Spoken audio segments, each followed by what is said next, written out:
the basis for the whole of Freemasonry is to be found in the temple legend concerning Hiram Abiff, or Adon Hiram, about whom I have already spoken in connection with the Rosicrucian order. Everything to do with what is called the secret of Freemasonry and its tendency is expressed in this temple legend. We are led to a kind of genesis or theory of evolution of the human race. Let us therefore recall to mind the essentials of this temple legend. One of the Elohim united himself with Eve, and out of this union of a divine creative spirit with Eve, Cain was born. Then another of the Elohim, Jehovah or Adonai, created Adam, who is to be regarded as the primal man of the third root race. This Adam then united himself with Eve, and from this union Abel was born. Thus, at the outset of human evolution, there are two starting points. Cain, the direct descendant of one of the Elohim with Eve, and Abel, who with the help of the divinely created human being Adam, is the true representative of Jehovah. The whole conception underlying the creation story, according to the temple legend, is based upon the fact that there is a kind of enmity between Jehovah and everything that is derived from the other Elohim and their descendants, the, quote, sons of fire, close quote. This being the designation of the descendants of Cain, according to the temple legend. Jehovah creates enmity between Cain and his race and Abel and his race. The outcome of this was that Cain slew Abel. That is the archenemy, which exists between those who receive their existence from the divine worlds and those who work out everything for themselves.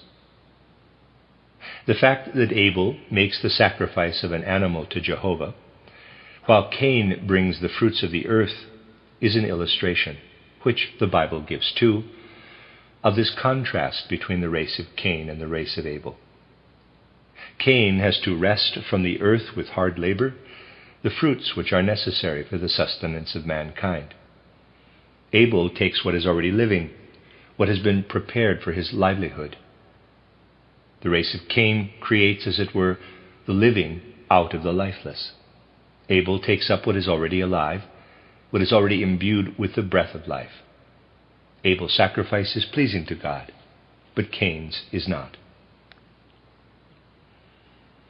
Thus we find two kinds of human being characterized in Cain and Abel. The one consists of those who accept what God has prepared for them. The others, the free humanity, are those who till the soil and labor to win living products out of what is lifeless.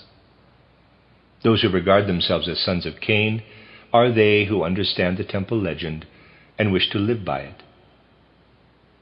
Out of the race of Cain spring all those who are the creators of the arts and sciences of mankind. Tubal-Cain, who is the first true architect and the god of smithies and working tools, and also Hiram Abiff, or Adon Hiram, who is the hero of the temple legend. This Hiram is sent for by King Solomon, famous for his wisdom, who belongs to the race of Abel, those who receive their wisdom from God. Thus this contrast appears once more at the court of Solomon. Solomon the wise and Hiram the independent worker, who has achieved his wisdom through human striving. Solomon called to his court Balkis, the queen of Sheba, and when she arrived, her impression of him was of a statue made of gold and precious stones. It was as though she were looking at a monument bestowed on mankind by the gods. As she gazed in wonderment at the great temple of Solomon, her desire was to meet the architect of this wonderful building, and her wish was fulfilled. Merely through a single glance which the architect cast on her, she was able to appreciate his true worth. Solomon was immediately seized by a kind of jealousy of Hiram. This grew as Balkis demanded that all the workers engaged in the building of the temple should be presented to her. Solomon declared that this was impossible, but Hiram conceded to her wishes. He climbed onto a slight eminence, made the mystical sign of the Tau, and behold, all the workers streamed toward him. The will of the queen had been fulfilled. Because of this, Solomon is disinclined to oppose the enemies of Hiram and to stand out against them. A Syrian stonemason, a Phoenician carpenter, and a Jewish miner were antagonistic toward Hiram. These three fellow craftsmen had been totally denied the master word by Hiram Abiff. The master word is that which would have enabled them to work independently as master builders. The master word is a secret that is imparted only to those who have made the grade. Therefore they came to the decision to do Hiram some harm. The opportunity for this came about as Hiram Abiff was about to fulfill his masterpiece, the casting of the molten sea. The movement of the waters was to be held fast in form. The surging sea was to be preserved alive, artistically, in a rigid form. That is the point. The three apprentices conspired to make the casting in such a way that instead of flowing into the mold, it would flow out over the surroundings. Hiram tried to arrest the flow of the fiery mass by throwing water over it, but this caused the metal to spray up into the air and descend again with great force in a rain of fire. Hiram was powerless to do anything. But suddenly a voice called out to him, "Hiram, Hiram, Hiram." He was ordered by the voice to plunge into the sea of fire. This he did, and he sank down ever deeper until he reached the center of the earth where fire has its origin. There he met two figures, his ancestor Tubal-Cain and Cain himself. Cain was irradiated with the brightness of Lucifer, the angel of light. Then Tubal-Cain gave Hiram his hammer, which had the magical property of restoring all things to their proper order. And he said to him, quote, "You will beget a son who will gather about him a race of wise folk, and you will be the progenitor of those who have been born out of fire, which brings wisdom and makes man thoughtful." Close quote. The molten sea was now restored by means of the hammer. Hiram and Queen Balkis then met again outside the city. She became his wife, but Hiram was unable to avert the jealousy of Solomon and the revenge of the three fellow craftsmen. He was slain by them. The only thing he was able to save was the triangle with the master word engraved upon it, which he threw into a deep well. Then Hiram was buried, and a branch of acacia was planted on his grave. The acacia branch betrayed the whereabouts of the grave to Solomon, and the triangle was also discovered. It was sealed up and buried in a place known to only a few people, 27 in all. It was agreed that the new master word should be the word first uttered after the finding of the corpse. It is the word which is used by the Freemasons.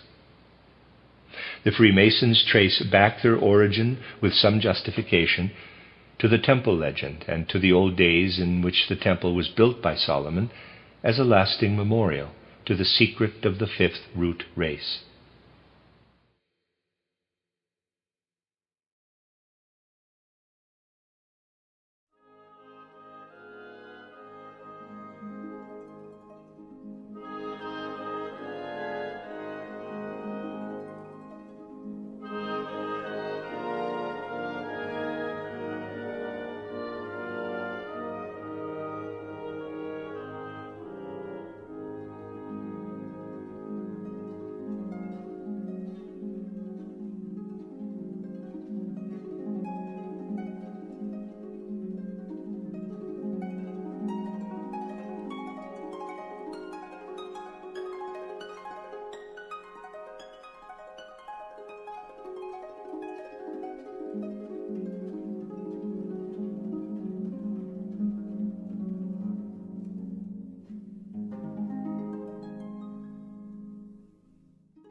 Also, we must realize that the archetype